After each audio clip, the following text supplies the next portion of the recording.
C'est l'une des plus belles histoires de la NBA, toute époque confondue. Un conte de fées comme on n'en voit qu'à Hollywood. L'histoire d'un joueur inconnu qui pendant un gros mois devient irrésistible et porte sur ses épaules une des équipes les plus mythiques du basket mondial. Le joueur, c'est Jeremy Lin, l'équipe, ce sont les New York Knicks, et cette histoire folle a un nom, la Linsanity.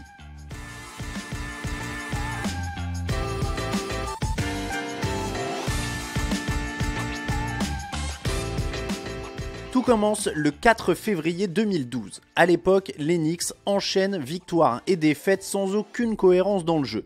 L'association Carmelo Anthony Amar'e Stoudemire est censée répondre aux Three Amigos de LeBron James à Miami, mais elle ne fonctionne pas et Mike D'Antoni joue sa tête à chaque match. Face aux Nets, qui n'ont pas encore déménagé à Brooklyn, et alors que son équipe évolue sans meneur de métier, le coach de New York tente le tout pour le tout.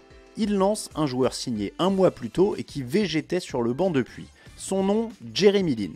Non drafté à sa sortie de Harvard, il a 23 ans et il est d'origine taïwanaise. Difficile de faire plus anonyme. Pourtant, avec ses 25 points et 7 passes décisives face au meneur All-Star Deron Williams, Lin réalise un match plein et les Knicks s'imposent face à leurs voisins. Est-ce un exploit sans lendemain, comme on en voit parfois en NBA ?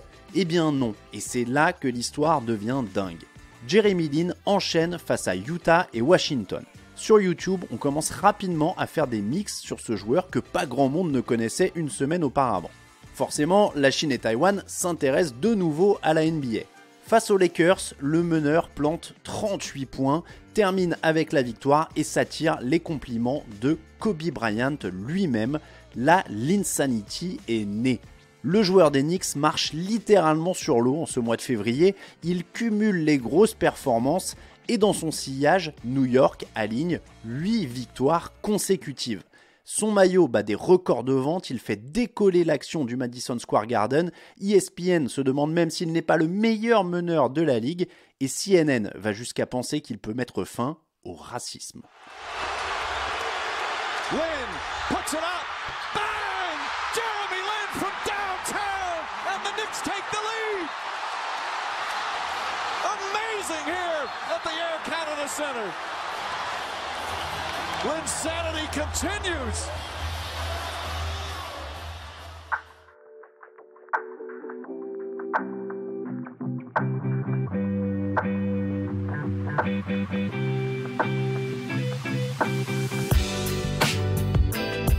Malheureusement, le mois de mars arrive et les premiers accros aussi pour Jeremy Lin et les Knicks.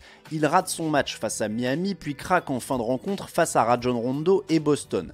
Après une série de 7 défaites d'affilée, le coach Mike D'Antoni est remercié et son remplaçant Mike Woodson annonce que le système de jeu new-yorkais va changer pour privilégier la star Carmelo Anthony. Le New York Post annonce la fin de la Linsanity et le meneur se blesse au genou. Indisponible jusqu'aux playoffs, il joue son dernier match avec New York contre Détroit le 24 mars.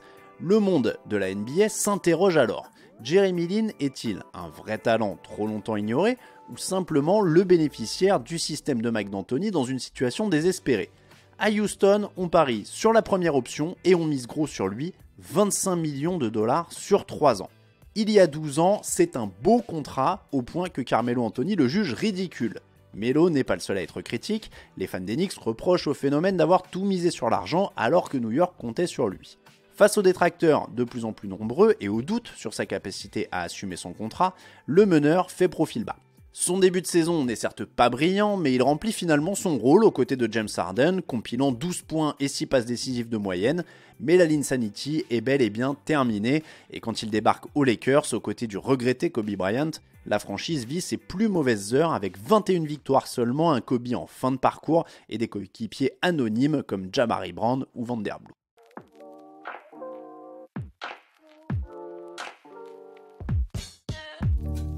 Finalement, c'est sous le maillot des Hornets que Jeremy Lin retrouve quelques couleurs au point d'être considéré comme l'un des meilleurs remplaçants de la ligue. Hélas pour lui, il est une fois de plus rattrapé par les pépins physiques. La mort dans l'âme, après avoir tout de même été champion NBA avec les Raptors, il décide d'aller en Chine où il reste un demi-dieu. 12 ans plus tard, que reste-t-il de cette Linsanity ?